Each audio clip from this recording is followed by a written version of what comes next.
Marangattupally saint Thomas ഹൈസ്കൂളിലെ 10ാം class വിദ്യാർത്ഥികളായ ക്രിസ്ജോ ജെയ്സനും Mathew റോഷനും 31ാമത് ദേശീയ ബാലശാസ്ത്ര കോൺഗ്രസിൽ പ്രൊജക്ട് അവതരിപ്പിച്ചു. തുടർച്ചയായി 7ാം വർഷമാണ് മരങ്ങാട്ടുപള്ളി സെന്റ് തോമസ് ഹൈസ്കൂളിലെ കുട്ടികൾ ദേശീയ തലത്തിൽ മത്സരിക്കുന്നത്.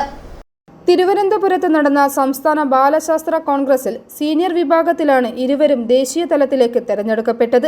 ജനുവരി 3-ന് മധ്യപ്രദേശിലെ ഭോപ്പാൽ രവീന്ദ്ര ക്യാമ്പസിലാണ് 31ാമത് ദേശീയ ബാലശാസ്ത്ര കോൺഗ്രസ് ആരംഭിച്ചത്. മധ്യപ്രദേശ് മുഖ്യമന്ത്രി മോഹൻ യാദവ് ദേശീയ ബാലശാസ്ത്ര കോൺഗ്രസ് ഉദ്ഘാടനം ചെയ്തു. കേന്ദ്രമന്ത്രി ഡോക്ടർ ജിതേന്ദ്ര സിംഗ് മുഖ്യപ്രഭാഷണം നടത്തി. ശാസ്ത്ര സാങ്കേതിക രംഗത്തെ പ്രമുഖർ ഉദ്ഘാടന സമ്മേളനത്തിൽ പങ്കെടുത്തു. ഇന്ത്യയിലെ എല്ലാ സംസ്ഥാനങ്ങളിൽ നിന്നും കേന്ദ്രഭരണ പ്രദേശങ്ങളിൽ നിന്നും തെരഞ്ഞെടുക്കപ്പെട്ട കുട്ടികൾക്ക് പുറമെ ഗൾഫ് രാജ്യങ്ങളിലെയും ആസിയാൻ രാജ്യങ്ങളിലെയും തെരഞ്ഞെടുക്കപ്പെട്ട കുട്ടികളും ഇത്തവണത്തെ ദേശീയ ബാലശാസ്ത്ര കോൺഗ്രസിൽ പങ്കെടുക്കുന്നുണ്ട്.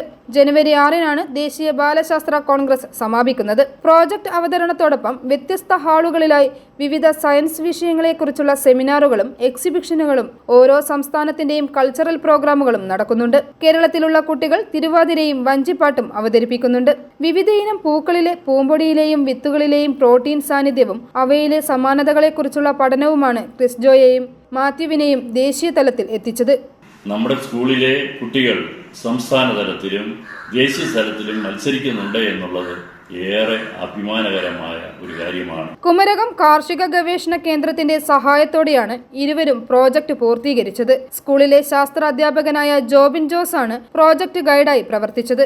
ദേശീയ മത്സരത്തിൽ പങ്കെടുക്കുന്ന വിദ്യാർത്ഥികളെ സ്കൂൾ മാനേജർ ഫാദർ ജോസഫ് ഞാറക്കാട്ടിൽ, ഹെഡ് മിസ്ട്രസ് ലിൻഡ എസ് പുതിയാപ്പറമ്പിൽ, PTA പ്രസിഡന്റ് റോബിൻ കരിപ്പാത്ത് തുടങ്ങിയവർ അനുമോദിച്ചു. 2018 മുതൽ തുടർച്ചയായി നമ്മുടെ കുട്ടികൾ നാഷണൽ മത്സരത്തിൽ പങ്കെടുക്കുന്നു.